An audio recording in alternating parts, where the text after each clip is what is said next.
Okay,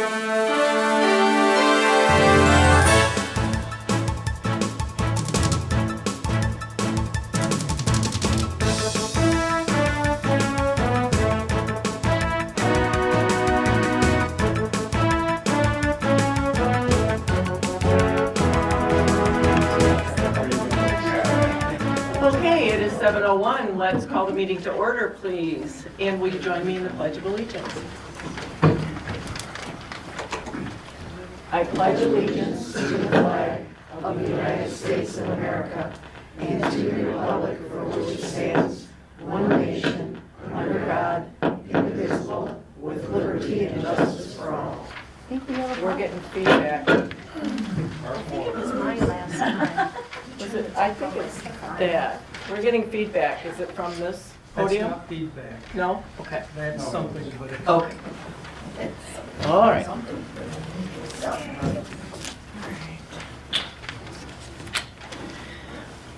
Madam Clerk, roll call, please.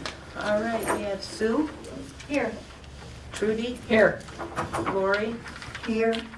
John. Here. And Laura here. We have a quorum. Board member conflict of interest. I guess, old business, subsection C, staying from the police contract for the chief of police, as stated at last meeting.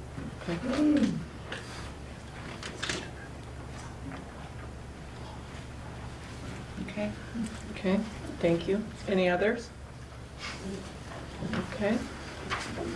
Board member conflict of interest is closed. Public comment on agenda items.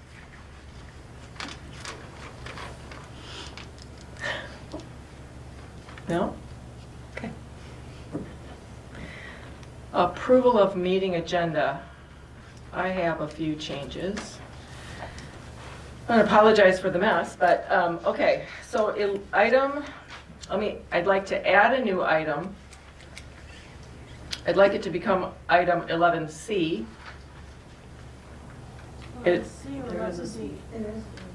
No, I want it to be C because I want C to become D. There we go. So let me start again. Let's amend item new business 11C. It's housekeeping from November 15th, 2024 Township meeting. And that item will become 11D, which will allow us to add a new item, 11C, and that is discussion with our attorney regarding the lawsuit against Tuscarora Township. And then lastly, we have a sewer update which didn't get put on here. I apologize for that, Steve. And Mr. Berlin is here and he has agreed to allow Steve to pop in there before the audit presentation. So it'll be 7, it'll become 8. And do I have to change the numbers on everything? No, 8A and 8B. Okay. Okay, very good. So 8A will be Steve Corporon for the sewer update. And then Mr. Berlin is here for the audit report, 8B. Very good. Any other amendments? I'll make a motion to approve the agenda with these changes. Thank you. And a second? I'll second. And all in favor? Aye. Aye. Opposed? Motion passes. Okay.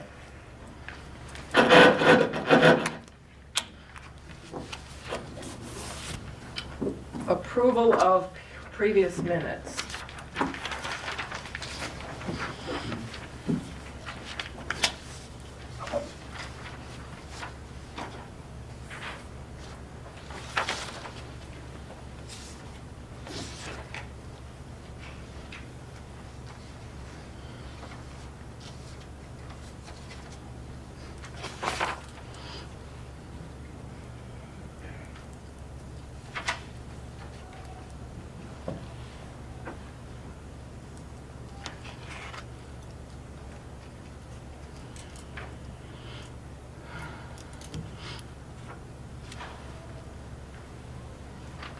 Do we have a motion, or do we have any changes? If not, do we have a motion to approve previous minutes? I can move to approve previous minutes. And a second? I'll second. Very good. All in favor? Aye. Motion passes. All right, Mr. Corcoran. Special meeting? Oh, I'm sorry. I'm sorry? Special meeting minutes? Oh, thank you, thank you. Missed those.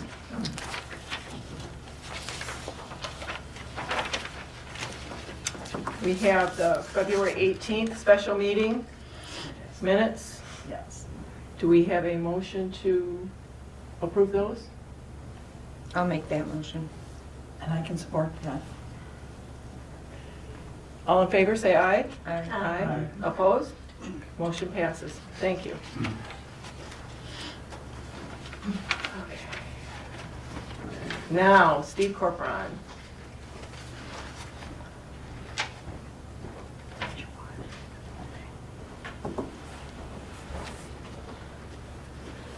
Good evening. Thanks for letting me have a chance to update you on how the sewer project's going. Construction-wise, Matt's and Elmer's, the gravity contract and the low-pressure sewer contractors, they're both still shut down. This is their second month of that. Elmer's hopes to be back in probably the third week of April to finish up. Their subcontractor will drill the one last force main under Arthur and Floyd. And then Elmer's will start tuning up the roads, and with the hopes of paving as soon as the paving window opens in May. And they should be pretty much done as long as their lift stations get all wired up. They're still waiting for Consumer Power to get the services delivered there. I think 2 of the 3 lift station sites are going to need some transformers, so that's in the works. The last time I was here a month ago, I told you they were still working at the wastewater plant, and then the very next day they finally gave up because of the cold weather. They just couldn't get anything done every day. They were spending all their time shoveling snow and de-icing stuff, trying to get all that rebar in place. So they ended up taking 2 weeks off, went back to work, I believe on the 24th or 25th of February. Finally got that second area poured for the tanks, and now they're working on the rebar for the final 2 pours for the tanks. Equipment's being delivered. It's being stored in either Grand Traverse Construction's warehouses or Johnny Green, their mechanical sub, in their warehouses. So still hopefully looking for a startup, and running up, by this spring in June. We met with the Phase 2 contractor, Walton Contracting, out of Traverse City. They have both the gravity and the low pressure sewer contract for Phase 2. We met with them on the 20th, I believe, of February here in a pre-construction meeting. The big takeaway from that, we finally got an updated schedule from them. They're not going to be starting the gravity contract till probably mid-July. So good news is they're missing, the 2 big holiday weekends in that. They do know about the boat races. I think it's the 9th and 10th of August, if I remember right. They're aware of that. They know that it's going to be crowded around here then. Their plan is to start the gravity contract at the southwest portion of the gravity contract, which is at the intersection of Barbara, Doris, and Dolores, or whatever it is. That big 3-4-way intersection down there. Start with that lift station and work their way to the northeast, finishing up with Mack Avenue up there, and that will take them, the rest of the summer and probably a good chunk of the fall. They will not start the low-pressure sewer contract, which is the western end of Barbara and then out to Sturgeon Island, until they're done with the gravity contract. So if they get done early enough in the fall, they think they can make some headway in the fall. They'll start it, knowing they're not going to finish till next year. Or if not, if it's going to be too late, they're just going to wait and start the low-pressure sewer contract in the spring next year.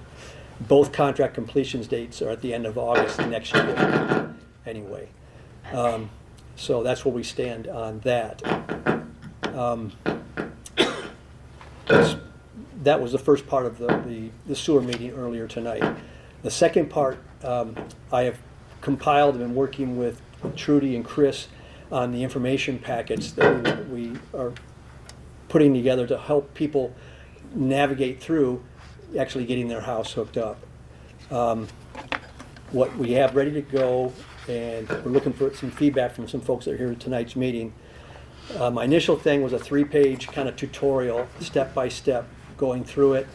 The intent will be this will be on your website, and then there's hot links to all the information out there, because there's a big information packet that's got the list of contractors, the list of electrical contractors, the applications for the township, the application for the county plumbing permit, the application for the county electrical permit if they're going to have a grinder pump or an ejector pump, the information from Health Department Northwest, the state of Michigan septic replacement loan program if people are lower income and have a failing system, if they want to go that route. All that information's in there, and there's hot links to there. The initial feedback I got from both Trudy and Chris was that, yeah, a lot of good information. Nobody's going to read all that. So what we came up with is a 1-page checklist that summarizes those 3 pages, has the same, has hot links in there as well, and kind of summarizes things for them. We had a handful of people at the 6 o'clock meeting. We gave these draft ones out to them, and we've asked for feedback this week from them. If I missed the mark on anything, we'll tweak it a little bit with the intent of maybe having this stuff online for you guys next week. And then we also, I drafted up, now that we have the schedule for phase 2, we put together a notice, like a flyer to post as well. We might even consider mailing this out, I don't know, maybe stick it in some doors, maybe not this time of year, but basically that lets the phase 2 folks know what the schedule's looking like. They might not need all the information for hooking up yet, but we need information from a lot of them on where they want their hookups to be. I've met with some folks, but not as many as I did on phase 1, because we're kind of trying to work closer to the time. So it has my contact information in there and all that. So that's how we spent the hour before this meeting, and I think we're getting close on that. Agenda items for your tonight's meeting. You have a small change order for the wastewater plant. It's not much, and it's proposed to come out of the contingency, the phase 2 contingency, which is not your general fund money like it was for the phase 1 contingency. So there shouldn't be any issues with that. And there's also one pay request because Grand Traverse Construction was working on the plant some of this last month. Their pay request is in there. Somebody asked me tonight if we had any issues with the, what's the polite way, the Executive order?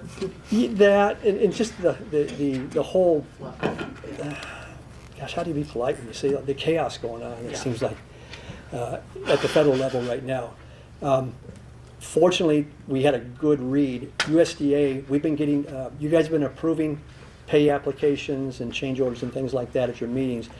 I've had the draw ready for USDA so that Trudy can sign the pay, sign off on that and sign the very next day. And I've been submitting those to USDA that day.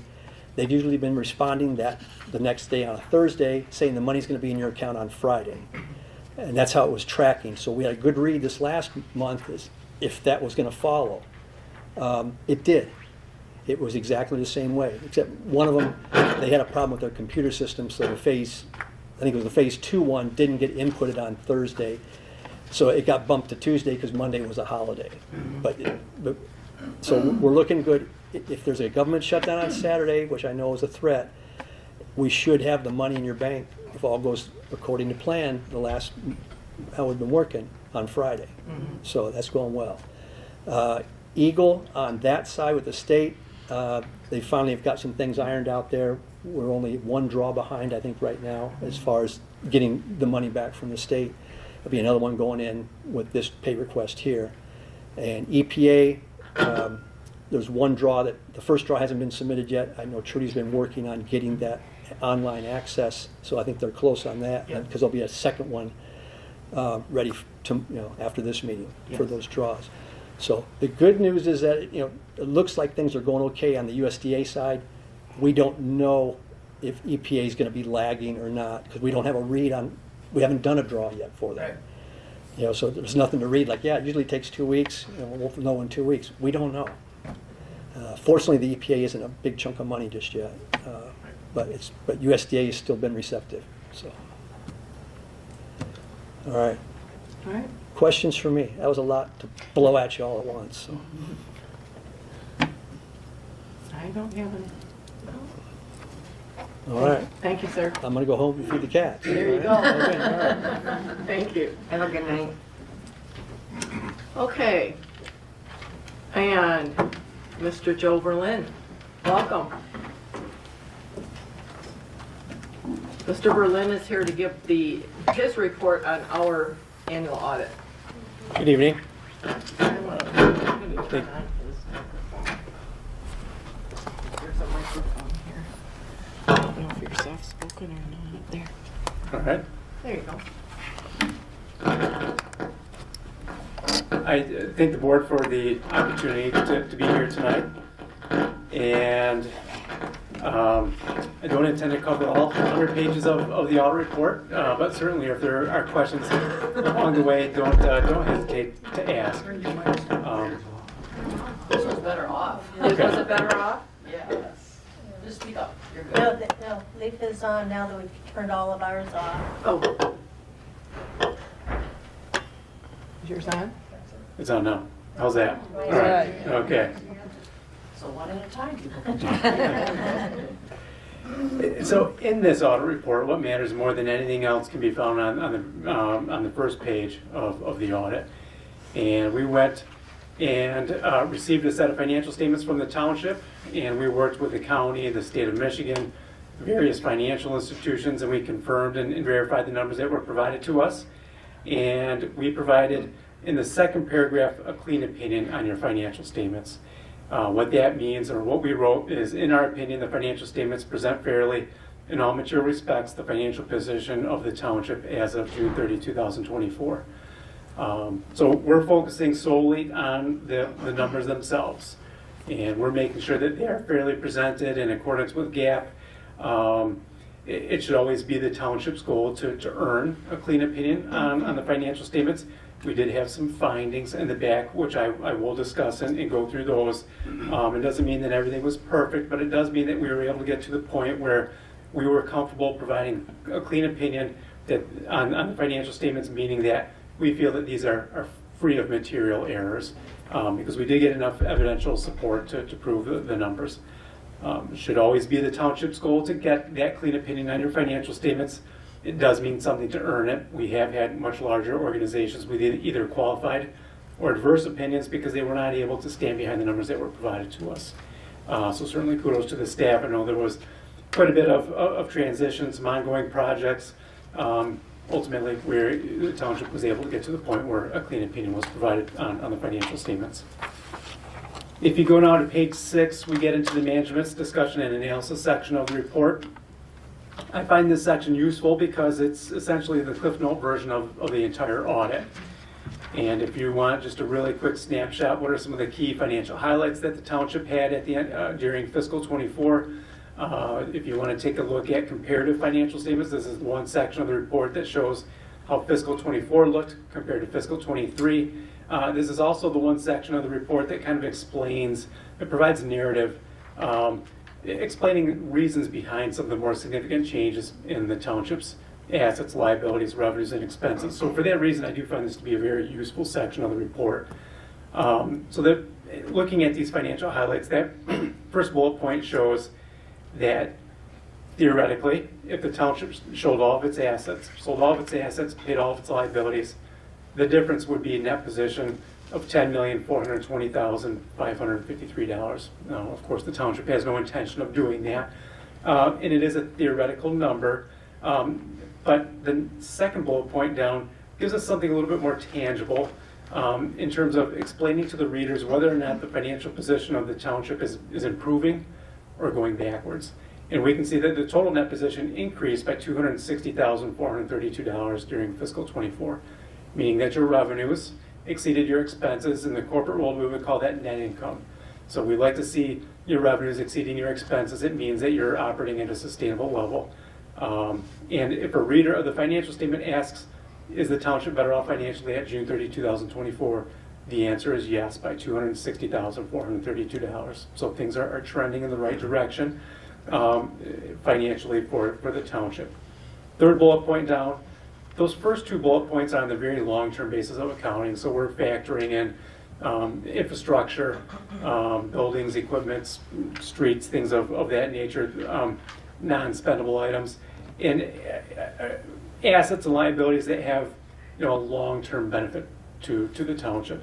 The third and fourth bullet point, we're talking about fund balance, which is more like checkbook accounting. So what are your immediate resources compared to your immediate obligations? The difference being fund balance.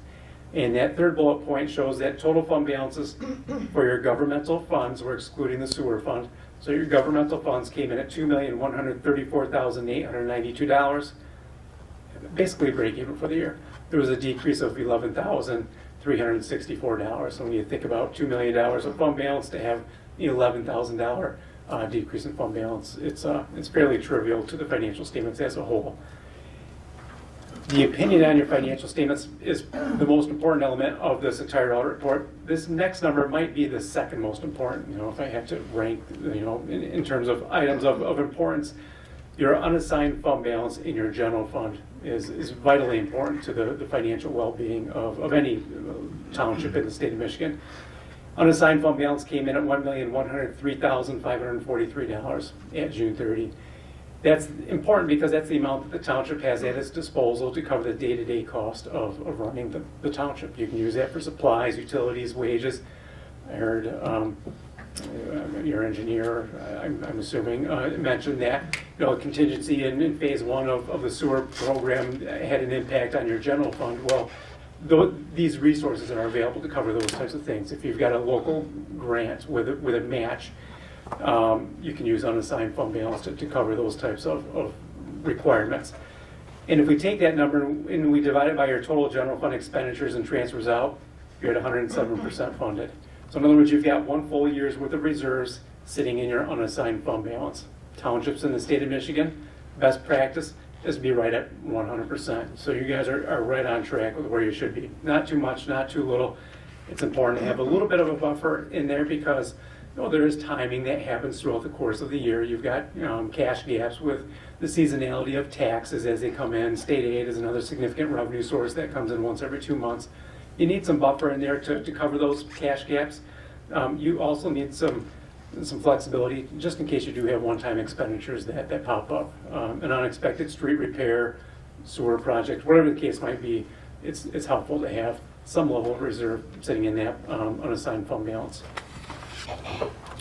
If you turn now to page 9, we get to the comparative assets and liabilities for the township last year, as well as fiscal 23. I'm going to focus on the very last two columns, which is your total primary government. That's across all funds of the township. It's always nice to see how are the cash and investments doing. And the very top row shows June 30, 2023, the very far right column, $2,375,849 of cash and investments. At the end of fiscal 23, that compares to about $1.95 million at fiscal 24. So a decrease of cash and investments, but that was simply because the cash was used for the sewer project. Various projects during the course of the year, you can see a corresponding increase in your fixed assets during the course of the year. So that was where some of the cash went. You can also see an increase in the restricted cash as well. So the cash is being deployed in various other sections of your financial statements. If you look about almost 80% of the way down, the net pension liability for the township, always an important number. It's nice to see where that number is trending over time. It came in at $1,108,203 at June 30, 2023, and essentially broke even. Came in at $1,108,522 at June 30, 2024. So the township did have some net investment income during the course of the year. There was a voluntary payment that was made that will benefit the township on next year's audit report because these results are based on the December 31st, 2023 actuarial evaluation. So the $277,000 voluntary contribution that the township made will benefit you next year. But essentially, you broke even with your net pension liability. There was a change in assumptions. So the MERS employed, the retirement board keeps moving the goalpost, and they keep changing assumptions, and it keeps on bumping up the liability. So even though your pension assets increase, the pension liability increased at about the same rate, so you ended up breaking even. But over the course of the next 15 years, the township will eventually become 100% funded, as long as you keep on making your annual required contributions into your pension plan. And then 2 rows up for the bottom, the unrestricted net position of the township increased from 1.68 million up to 1.98 million at June 30, 2024. So a healthy increase in your unrestricted net position as of the end of the year. If you turn 2 more pages to page 11, we get to the comparative revenues and expenses. And again, I'm going to focus on the very last 2 columns, which include all of the funds, including the sewer fund of the township. Total revenues, halfway down the page, you can see fiscal 23, 2.67 million compared to about 3.5 million in fiscal 24. Healthy increase in total revenues, a big piece of that being some special assessments, as well as some one-time grants, ARPA grants, EGO grants that bumped up the total revenues for the township during fiscal 24. You can see a similar increase in expenses. So 4 rows up for the bottom, you can see total expenses in fiscal 23 came in at 2.7 million compared to about 3.24 million in fiscal 24. But 3 rows up for the bottom, you can see that in fiscal 23, there was a decrease in that position, or in the corporate world, a net loss of basically $35,000 compared to a net income or an increase in that position of $260,000. So the increase in your revenues exceeded the increase in your expenses by almost $300,000 during the year. Next, if you go to page 20, we get a look at the fund financial statements for the township. And this is showing your general fund as well as all the other governmental funds of the township. Your general fund had a healthy increase in total fund balance, 3 rows up at the bottom in the very first column, $218,132 increase in your total general fund balance. So the most important fund is showing an increase. If you look 2 columns over, your 2016 special assessment bonds debt retirement had a $157,395 decrease in fund balance, but that was very much intentional. So when we talk about the fact that the township had an $11,000 decrease in fund balance, it's really because you guys are paying down that long-term debt. You're decreasing the amount of the special assessments because you've only got 1 year left on those bonds. So the amount that's being charged to the taxpayers is dwindling, as is the fund balance. The goal is ultimately for that number to become 0 at June 30, 2025, when the township makes its final payment. So we're going to see another decrease in fund balance in that debt service fund in fiscal 25, but that's a good thing. It means that those bonds are gone. So, and again, the very last column, 3 rows up the bottom, shows a small decrease overall in total fund balance of $11,364. And if you go now to page 24, we talked already about the sewer fund just in terms of how it did financially. It is nice to know how is the sewer fund doing in terms of cash flows. And you can see the very top section shows that the township collected $310,000 more cash than it paid out for the day-to-day cost of running that sewer fund. So it's always nice to know how is the sewer fund doing from an operational standpoint. You're generating from day-to-day activities positive cash of $310,000. Where did that cash go? About 1/3 of the way down, the cash flows from capital and related financing activity shows that the township invested $320,189 into infrastructure in the sewer fund as that project gets kicked off. And we're going to see much larger numbers in the upcoming years as that project continues to move forward. But altogether, when we look at the amount that was invested in the infrastructure as well as the bonds, $63,000 of principal paid on bonds and another $45,000 paid on interest on those bonds. $429,000 was used to cover those longer term items. Altogether, there was a decrease in cash in your sewer fund of $2,640. So almost break even during the course of the year. A couple things, if you go to page 41, we get into the footnote section of the audit report. There were a few questions that arose that I thought would be kind of good just to kind of address as I flip through certain aspects or pages of the audit report. One of them being, what does it mean to have pooled cash? And at the very top of page 41, the second sentence says, all accounts of the township are in the name of the township and a specific fund or a common account. A common account means pooled cash. So in other words, the township uses its BSNA software. You have one bank account, and all of the funds benefit from using that one pooled bank account. So rather than having 7 funds and 7 checking accounts, the township has 7 funds and 1 checking account, and all of those funds use that fund to issue checks because it's just far more operationally efficient to have 1 checking account versus 7 checking accounts. That's what it means to have pooled cash. Your software tracks all the revenues and expenditures, as well as the cash attributable to each one of the funds. If one of those 7 funds spends more cash than it has available to it, you'll see negative cash and a deficit fund balance. So it all gets tracked. That's one of the nice things about using the BSNA software that the township has. It really does a great job with pooling cash, creating efficiencies, but it also does this. There's no detriment. There's no cons in terms of tracking fund balance and tracking cash reserves. It all gets it all gets tracked by the software. If we turn back the clock 10 or 15 years, when local units had different softwares, QuickBooks or Peachtree were fairly common. It was almost a requirement to have 7 bank accounts for 7 different funds, but the software just does a wonderful job of tracking all that. That's what it means to have a common or a pooled checking account. So again, you can see there's $3,061,320 of cash when we look at all the cash across all the funds of the township, and those funds are pooled together, pooled and tracked separately. Next, if you go to page 56, we get to a comparative statement of showing the township's net pension liability, the trends in your net pension liability over the past 10 years.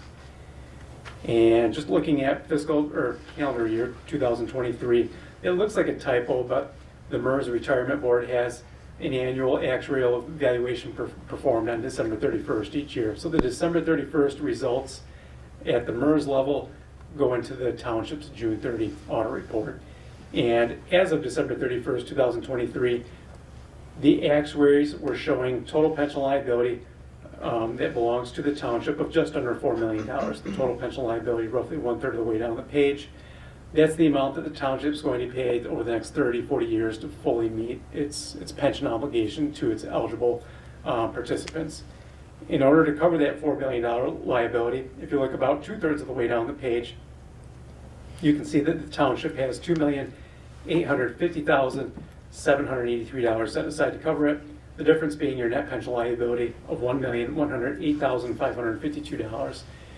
And if we take your total assets and divide it by your total liability, you're 72% funded. On average, our clients are about 74% funded. You're right in line with where we're seeing most local units. Healthy, perhaps a tick behind the average funding percentage, but still doing very well.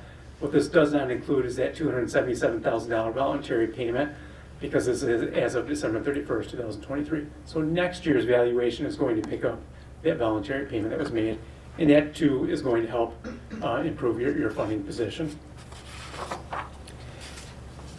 One other quick thing that I wanted to point out, if you go all the way to page 61, I know there was some confusion about how should either the library or the Downtown Development Authority, how should they be reporting their fund balances throughout the course of the year? Because there's 2 different measurement focuses. So we can take the long-term measurement focus and record all the long-term liabilities, all the long-term assets of your Downtown Development Authority fund or your library fund.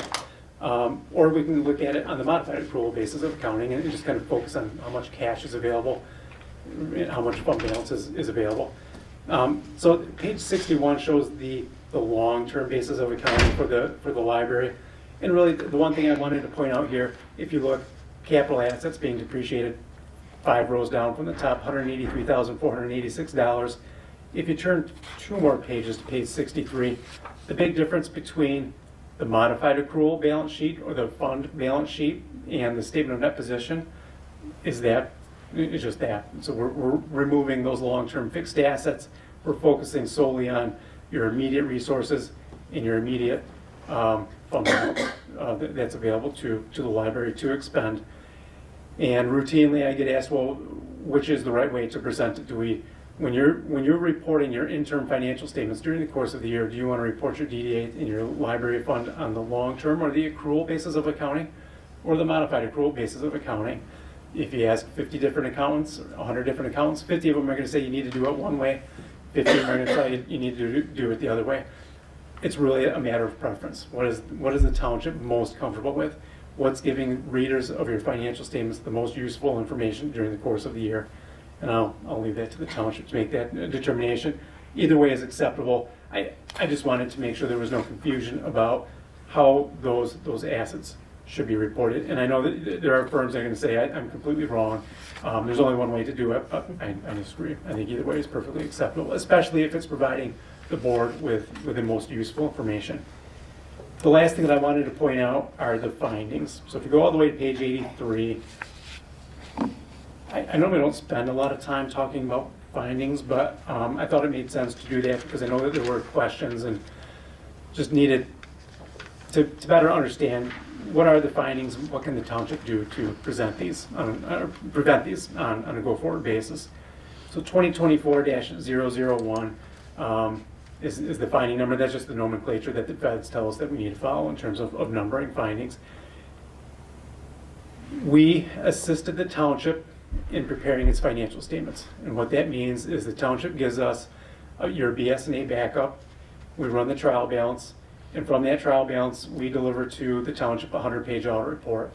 So essentially, the township is leaning on us to take that trial balance and convert that into a 100-page audit report. And that's immediately a control finding that we have to document in our work papers. In addition to that, we help the township record your long-term net pension liability. We help the township record fixed assets and long-term debt. All these things that really required somebody with all the, I've been doing this, our firm's been doing this for 20 years now. There's a lot of training that goes into it to make sure that these things are getting reported in accordance with generally accepted accounting principles. Most of our clients lean on us to help us record those more complex transactions and year-end balances and prepare those footnote disclosures. And for that reason, because the township is leaning on us, and because some of those adjustments are material to the financial statements, we include this as a material weakness of our financial reporting. I don't have numbers in front of me, but I suspect if you were to go and look at 100 townships in the state of Michigan, if you were going to look it up on the Treasury website, 70, 80 of them are going to have this as a finding just because it's cost prohibitive. How can you eliminate this? Well, you can hire a full-time accountant if you wanted to, but obviously there's a budgetary impact in doing so. Some of our clients might bring somebody in or a firm in to help them with year-end audit prep to reduce and eliminate some of the findings. That's an option too. But most of our clients simply say, why don't you guys book these entries as part of the audit cycle? It's going to add a couple $1,000s to the cost of the audit, and by far and away that's the most cost-effective way to go through the audit process. At the same time, it leads to a finding, but Treasury knows this is such a common finding that they disregard it. So they don't even require a corrective action plan. When they see this, they simply know it's out there. It just makes sense from a cost perspective to leave the finding on the financial statements. But I do have some townships that are like, we absolutely refuse to have that as a finding, and to them it's worth it to invest and hire a firm to come in and help them with audit prep. So again, it's a matter of preference. What is the right way? It's really up to the board to make that decision. The second finding, 2024-02, separation of incompatible duties. What this means is that there's limited resources, pretty similar to the first finding.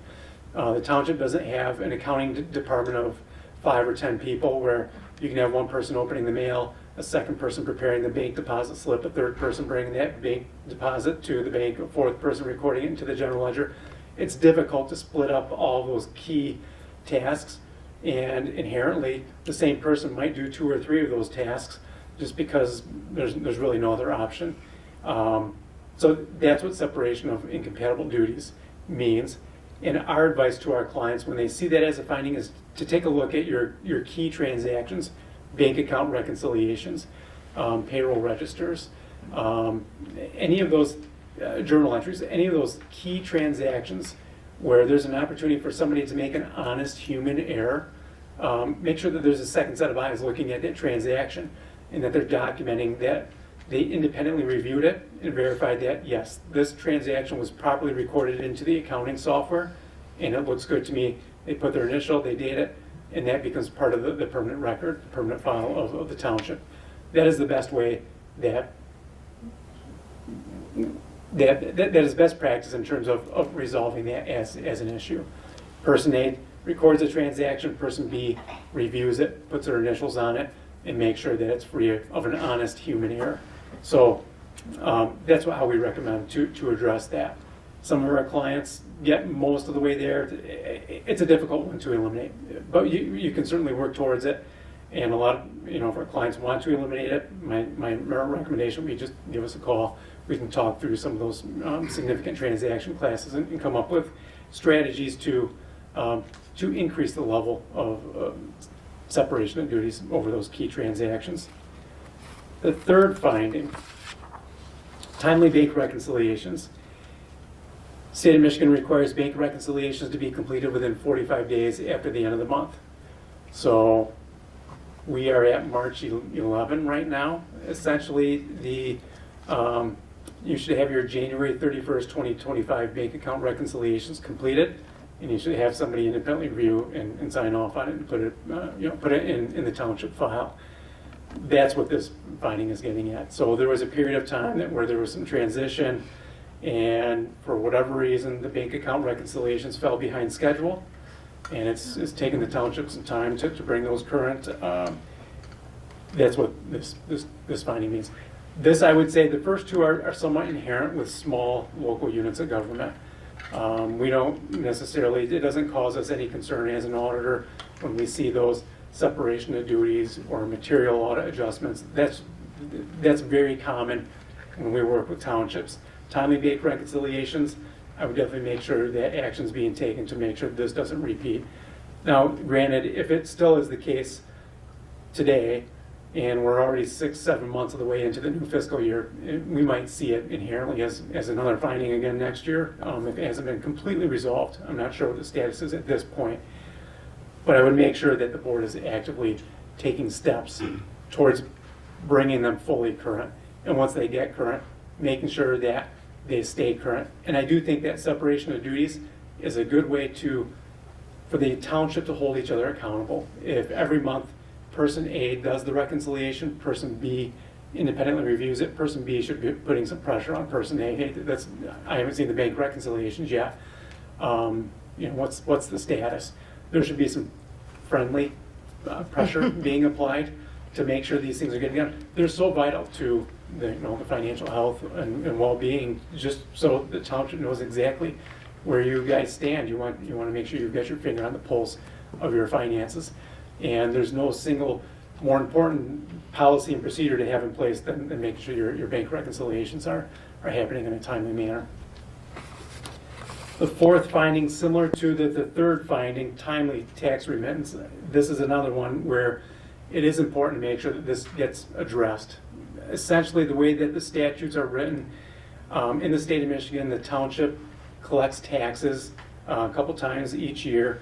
And as those taxes accumulate between the 1st and the 15th of the month, at least 2 times per month, those taxes should be distributed to all the taxing entities, schools, state of Michigan, the township itself, the county, 2 times per month at a minimum. Between the 1st and the 15th, the township has until the 25th to pay those taxes out to all the taxing entities, and the same, the 16th to the 31st, you have until the 10th of the following month to get those taxes paid out to all of the different taxing units to which those taxes belong. And I would make sure that the township does verify that this has been put in place. The BSNA software does a wonderful job of providing you with all the reports that are needed to do it.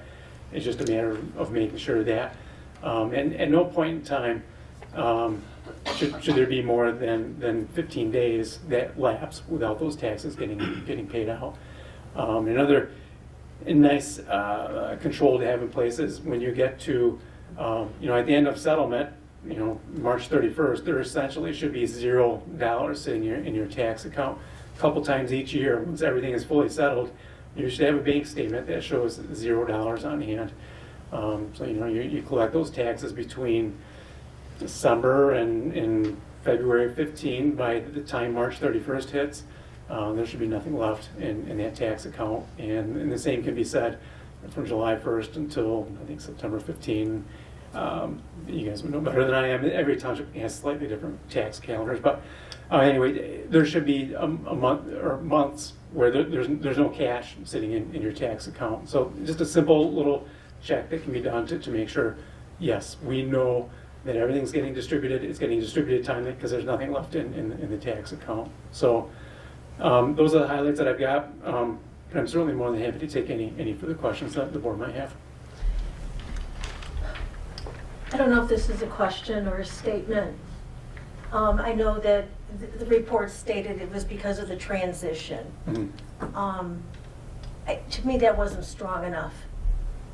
There was no way that those bank statements, some of them, it had been a year Mm-hmm. since they'd been reconciled. Mhm. That's not the transition. So that's making it difficult for us now to, we'll definitely, just as a warning, have that next year. Sure. And I think that statement just, out of me, just really needed to come out. Mm-hmm. And as far as the taxes not being paid, the distributions to the general were not done until after, or midterm this year. So, okay, I'm done.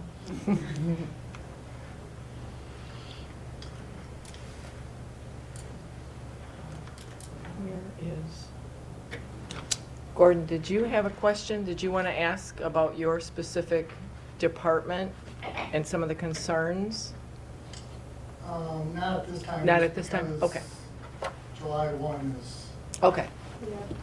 And the same Same for for me. the library? Okay. Yeah. We have two entities that are, have some concerns, but it's in this fiscal year. Oh, okay, And sure. we'll see that when you return. Sure. Yeah, yeah. Okay. Anyone else have any questions, comments? No. And I know, Laura, you've done a bang-up job getting the taxes receipted in and dispersed out. That's huge. And there are quite a few of the 19 accounts we have that we had them up to February 28th are done. Some accounts, because we weren't given access to them, we're having a hard time convincing the bank to give us access to the bank recs. Sure. Because it's the previous treasurer that's on those. Mhm. So we're just, again, struggling to get the information so we process. But there are, quite a few that were in good shape. Well, we have 19 accounts, so what's a good percent to have done on time? 19, I would say. And that wasn't the case, but it wasn't like they all weren't done, but there are a lot. The pool account and the tax account are so hard Sure. to go Sure. backwards. But thank goodness for my deputy treasurer. She went all the way back to 2023, and she has spreadsheets to the penny. Like one of my deposits was off a penny, and I thought, $11 million? She's like, oh no, we gotta find that penny. So, I mean, God bless her, she's doing a great job. So I'm confident that we're gonna have all, it's gonna be awesome. Sure. It'll Good. be okay, Good. yeah, by the 31st of March, so. No. And I know that things are gonna be corrected, but I just don't like the fact that it's gonna show up again next year, and it looks like it's on us. And that's the main complaint. We can spend some extra time crafting the findings to make sure that it's reflective of the reality that existed in fiscal Thank you. 25. So, Thank you. yes. Yeah. Yeah. I don't think, Jonathan, any questions? No? Okay. Thank you. All right, thank you very Appreciate you much. coming. Thank Sure. you. Okay. Bills. We went over the sewer bills. Gonna go over the.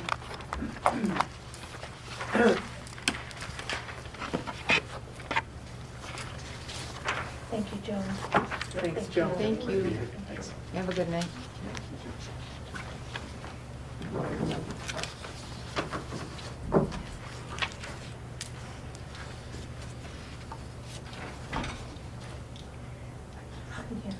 It is hot in here.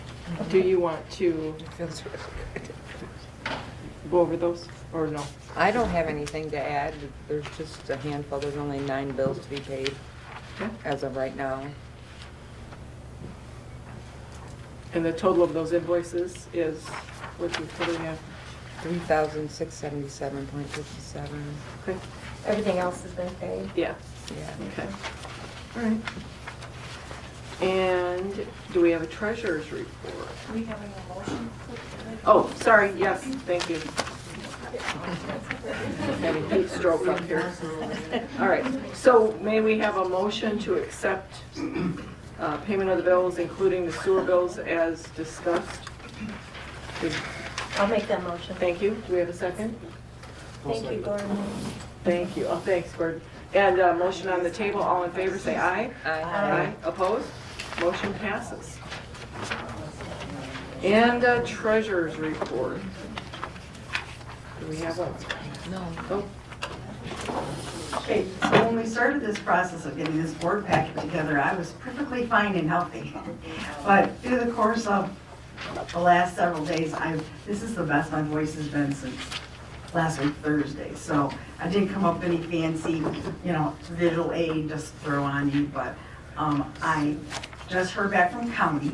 It's called settlement time, where I go up and what you do it previous to going up and make sure that we balance. And tonight I looked at that and they are giving us an extra $19.90 cents. But I know my deputy treasurer will not want that. She will find out exactly what we're missing and both will be even Steven. So she is 28 years as a treasurer herself in her own township, and I was just so blessed that Bobby Belazovic recommended I contact her, so she's been awesome. What? What's her name? Rachel Valance. She's also worked at the county. Yeah, she worked at the county for several years while she was still the treasurer. And then she's gonna come in and help Chris and I, mostly Chris, work on personal property taxes, because that's something that our township hasn't really focused on for a while. So we're gonna kind of slowly get a process going where we remind people, don't forget your personal property taxes.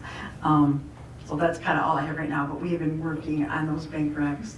Sue Fisher's helped me a ton, and once Chris and I sat down and did a few together, she went home and I'm like, I'm doing some more. So, I'm sorry, we will get them done and then we will keep them up. It's just getting them caught up, that's the hard part. So, all right. Thank you. we don't need a motion. Nope. Okay. Onward, correspondence. We'll get to that later. Airport report. Help me out here, clerk, Miss Clerk. We have received estimates we've gotten a bill Is it for cleaning, Yep. OMA, Velma and M&M. we submitted them to Tokyo And we're Marine. just waiting for insurance to give the approval, and we can then move on and get the airport restroom building put back together. DDA. Sue, we didn't meet. We did not, or did? No, you did meet, unfortunately. That's right. I just had my hip done, so I Yeah. wasn't there, but, It was like 5 minutes, I don't even remember. yeah. It was really quick. Yeah, yeah.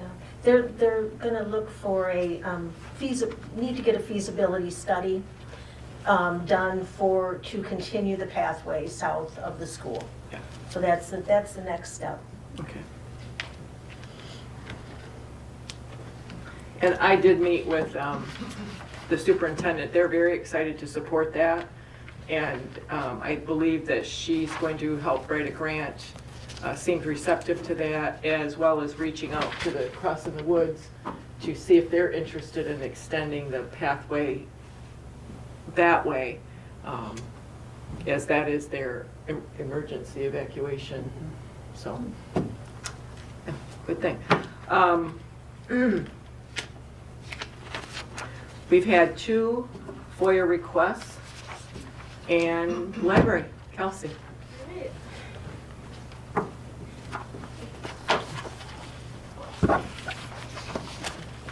Hello? No? No? No? Hello, okay. Hi, everyone. Hi. So I just have a few events to share from the library. We have a Snakes Alive event that's coming up on Thursday, March 20th. It's 5:30 to 7 p.m. You can learn all about snakes in this exciting program brought to the library by Jim McGrath from Nature Discovery and the Audubon Society. You can sign up on our website to attend or come day of event, space permitting. We will be limiting the amount of people who can come in. The last time we had so many people, so. But it's a really great program. You get to learn about snakes. It helps a lot of people who have fears about snakes. Like I used to be scared of them, went to the program. Now I respect them. I still won't touch them, but I respect them. We also have a kitten cuddles program. So we have the first one was so popular that we're bringing it back again in March. So it's Wednesday, March 26th, 2 to 4 p.m. We do still have slots open. So you get to spend 15 minutes with usually 3 to 4 adoptable cats, all brought to us by the Sheboygan County Humane Society. So you can de-stress, maybe even take home a new family member, but you don't have to. You can just hang out with the cats. And there's up to 4 people who can come in one-time slot. So if it's with a family, you can still bring your kids. We're also doing a gardening program with Veronica Lozen. So you can learn all about preparing your garden for the spring season in this program. It's starting warm weather seeds and direct sown seeds. That one you can sign up on our website to attend or come day of event. And we also have a morel mushroom foraging program that I'm very excited about. That's April 7th, a Monday from 5:30 to 7 p.m. That'll be with 5-time national morel hunting champion Anthony Williams. He's very popular. He's a great presenter, just so engaging. So you can listen to his fascinating stories from his decades of picking and tips for a successful outing. They literally asked him to chair the national morel hunting competition because he kept winning every year. And they were like, please do something else so someone else can win. So you can sign up for that on our website. Walk-ins are also welcome to attend, space permitting. And that's everything I've got. So thank you. Thank you. Thank you. Lots of things happening this spring while we wait for the weather to change. Yes. And Parks, Ms. Henderson.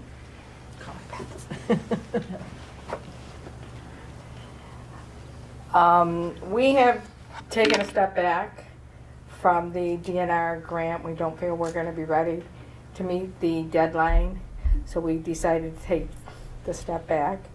We are looking into Moran. We talked to them last year about trying to update the Veterans Pier so we can get, we haven't decided if we're going to move all of them or just some do new ones. What's that? The bricks, yeah. To put the bricks up off the ground so the sand won't be rubbing them off. And we're still going to work on the DNR grant, but we just don't feel we're ready for it, and I don't want to apply and not get it. And we didn't get it last year, so I don't want to keep doing that. So that's where we're at right now. Okay, great, thanks. And Chief Gordon.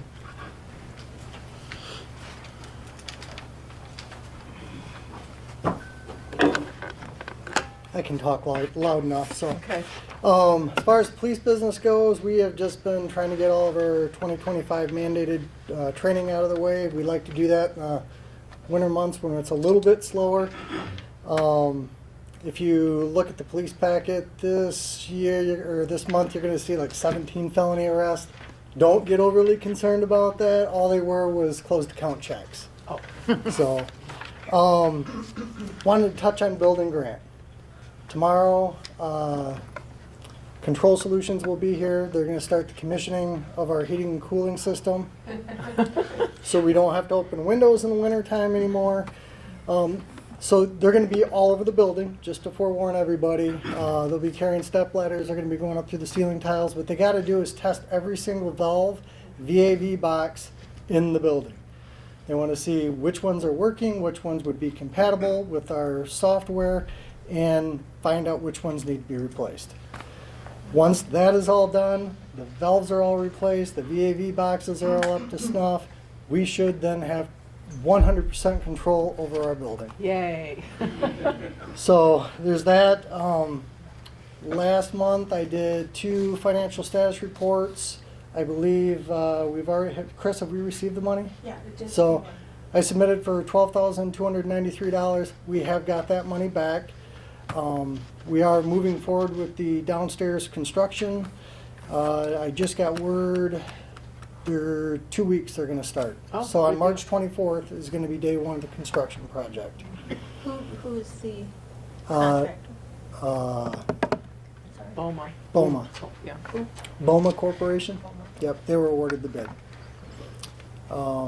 So Kelsey, I'll work with you on what day is good for you to get that door switched out. What else? Summit? Are you gonna be here in the morning? Yes, What? tomorrow? Yeah, Oh, yeah. what time?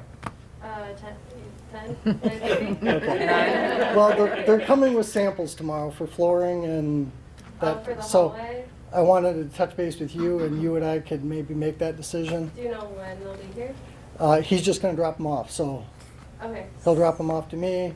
I'll get back with them later on in the afternoon. 9:30? 9:30 works for me. Okay.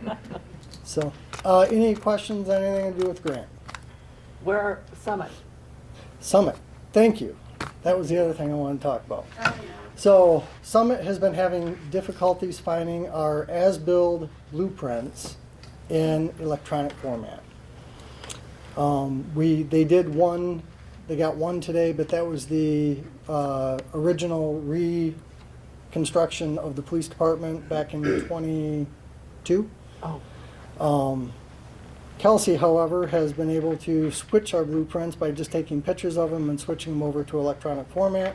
So we're going to work on that tomorrow and then submit them to Summit. okay, good. So once they have that, then they're going to get put on their calendar and they'll get in here and update our fire suppression system. Good. Good, good. Moving along. We're moving along Yep. and getting close to being done. Yep. Yay. Yeah. Good job. Good work. Thank you. Okay. Old business. Request for proposal, legal services. You're up, sir. All right, so.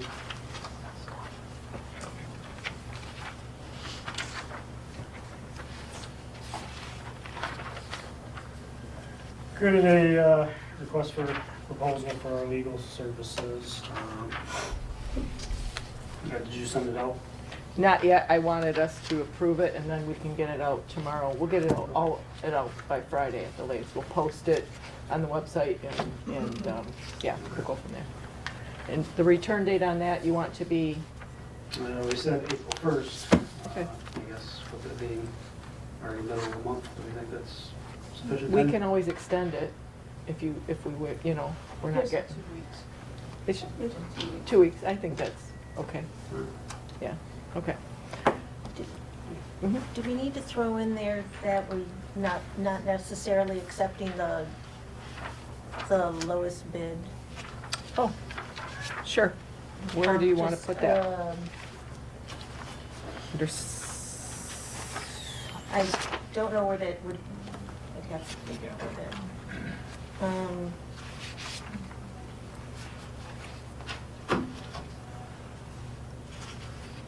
I guess it doesn't really state what our, I don't know that it really has to go in there. I was looking at it briefly and We usually take the lesser, right, of all three. not necessarily. Depends on qualifications when it comes to hiring. Yeah, that's why I just, yeah. Usually we had a disclaimer in there someplace stating that, but I don't know where that were called.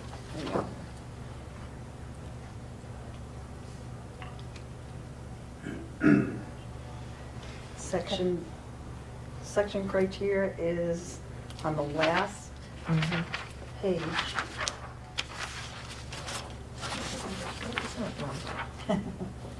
Number 6. Oh, It says There is a board number cost 4 on there, competitive. cost of competitive. You don't really want that, do you? But then it says other factors if demonstrated to be in the best interest of the township. yeah, so number 6, I'd have to find how that's normally worded, that we're not held to the lowest bid. Legally, I don't know exactly how, we have it. Yeah, okay, It's like it's- And delivered to, you don't have, you have to say delivered to, but you don't say who. yeah, Yeah, right. Okay. But thank you, that was, So, how do we want to proceed with this?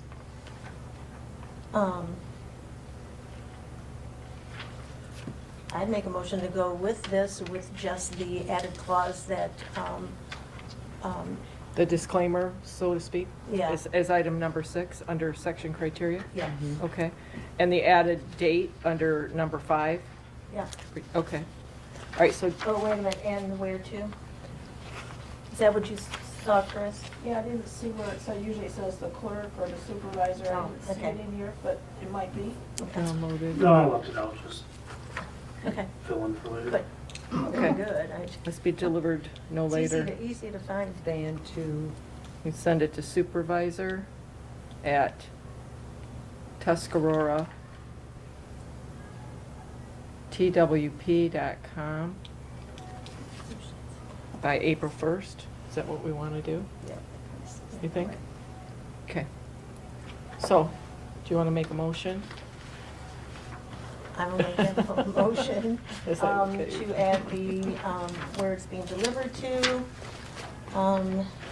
the disclaimer, I think of how it's exactly worded, and what was the third And one? the date? on Oh, the number 5? date when it is to be received on. Okay. And so there's a motion on the table to accept this RFP with the additions of number 5, adding the date to be delivered no later than April 1st, 2025, to supervisor at Tuscarora, twp.com, and the disclaimer number 6, we'll find that wording and get this posted on the website.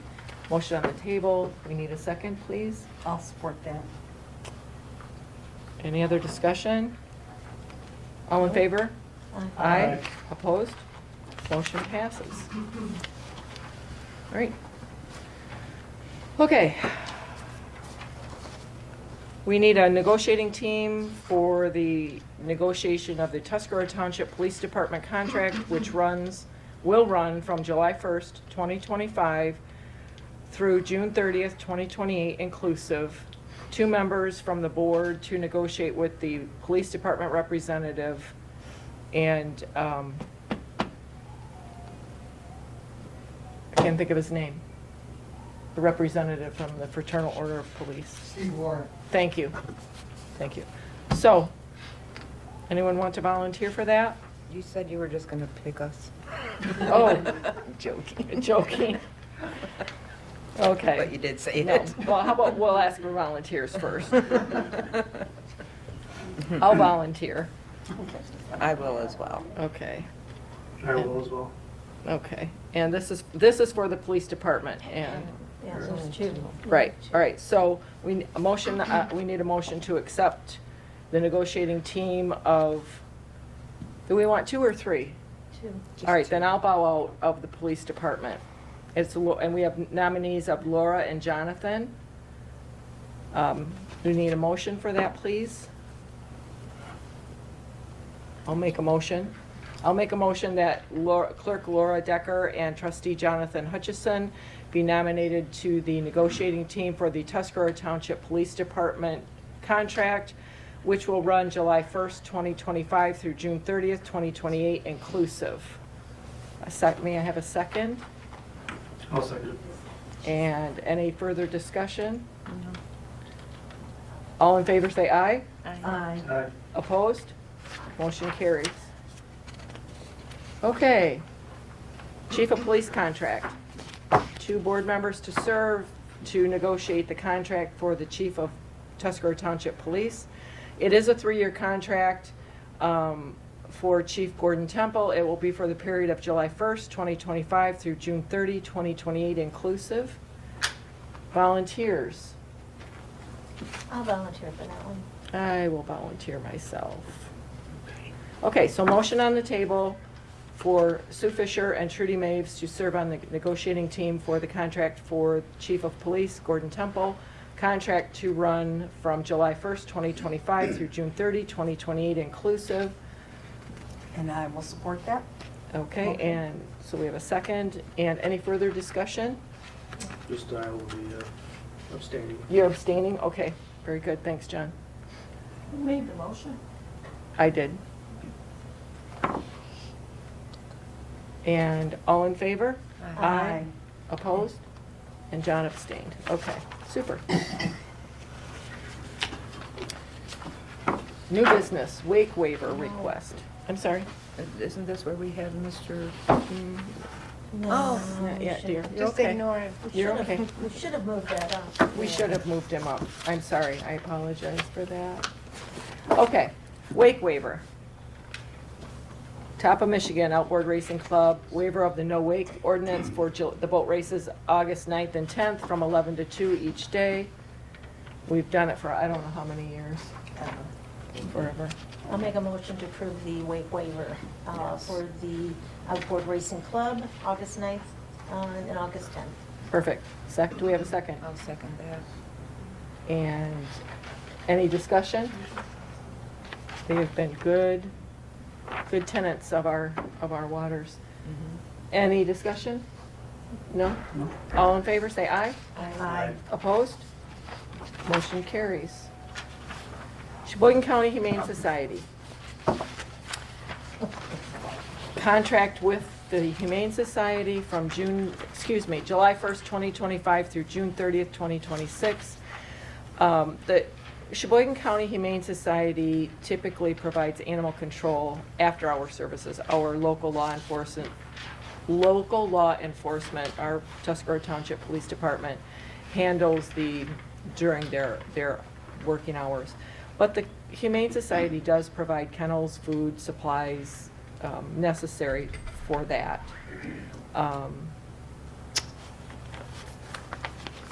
So in the past we've done it, we have not done it for a few years. I will make a motion that we enter into a contract with the Sheboygan County Humane Society from July 1st, 2025 through June 30, 2026 to provide animal control after-hours services, providing kennels, food and supplies for housing animals that our local police department might pick up after hours until they can be retrieved by the Sheboygan County Humane Society. That's the motion. I'll second that. Okay. Any discussion?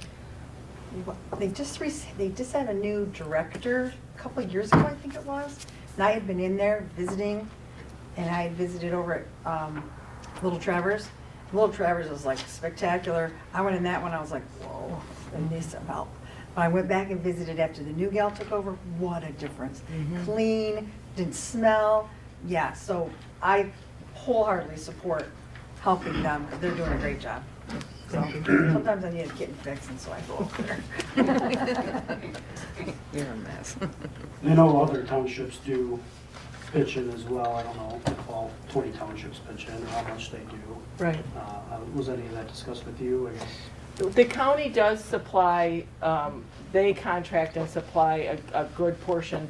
I talked to the administrator, Jeff Lawson, and he said they ran the numbers, and for the county to do it themselves, it was, I think, $500,000. So they pay a little more than half of that, contribute that to the Humane Society through their budget, and he said it was well worth it. So for the services they provide, we couldn't do it. So. And yeah, I don't know how many other townships do it. We're fortunate to have our own police department that can help pick up some of that slack with a lost animal, injured animal, wayward critter. They do post a report annually stating what different townships. But I have always been in agreement with this, and I stay in agreement with it. Do you know, Sue, do you know when they post their annual report? I'm sure they can tell us. We can call Bonnie out there. You may already have it. I don't, be able to have it. I don't know. Oh, yeah, okay, yeah. All right, so motion on the table, it's been seconded. All in favor? Aye. Opposed? Motion passes. Very good, thank you. Okay, this is where it gets, we've got the changes. Okay, so 11C.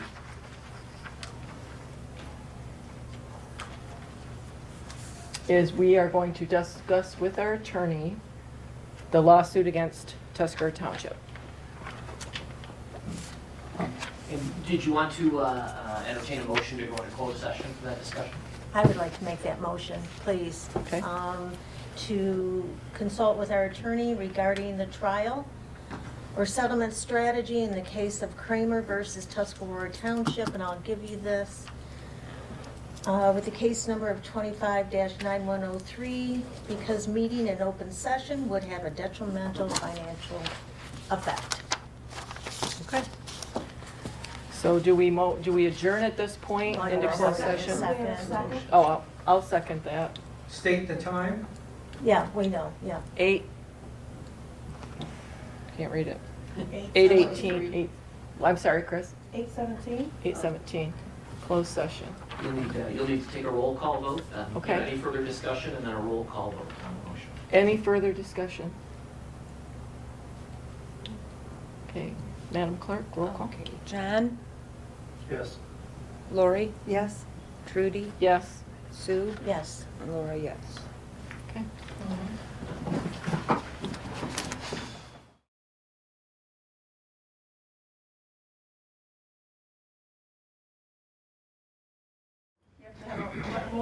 Motion to reopen, go back Yeah, we already did that.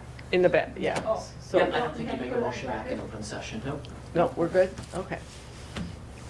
Open session, back in session. So we take that one out, right? I'm sorry? We're taking this one out now? Yeah, how do we want to handle that? 9, Well, not, I don't know. Not yet. Oh, okay. need a time too. I'm sorry? Time of the motion. Oh, no, we don't need you. No, Never mind. no. Sorry, So, I failed. you're fine. What did I do with that? I left it in there. So we need a motion.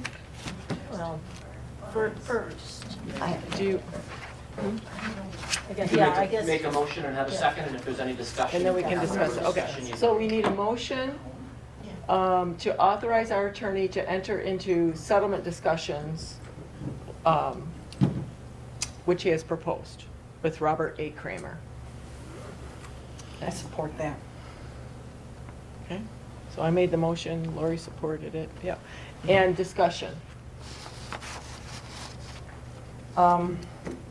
So, lawsuits are expensive.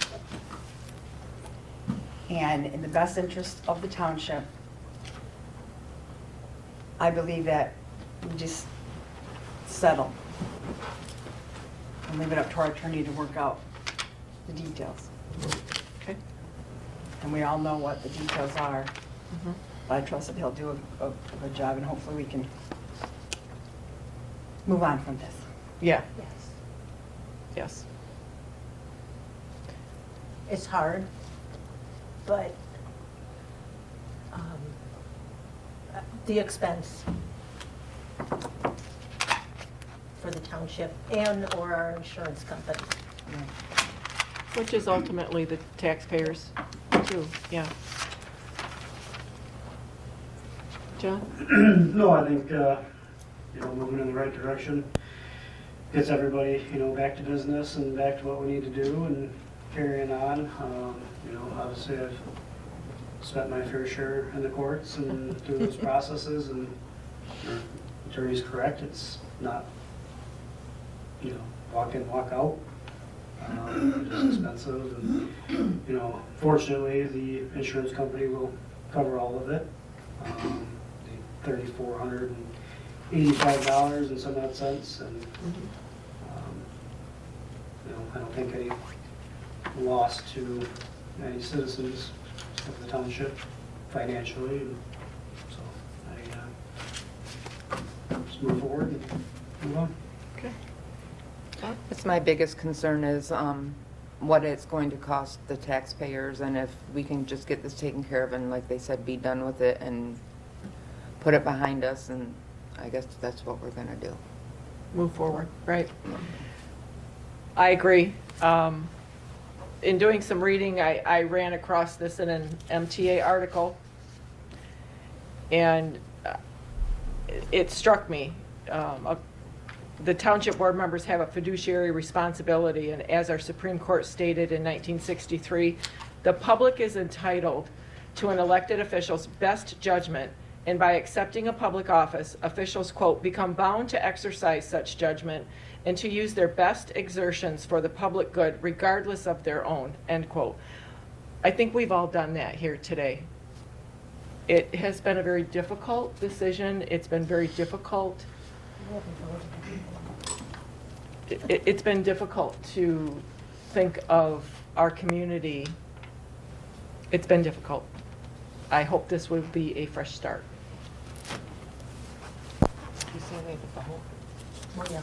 Yeah. Okay. Do you want to do a roll call on that? Just. Okay. Sue? Yes. Trudy? Yes. John? Yes. Lori? Yes. Laura, yes. Unanimous, motion passes.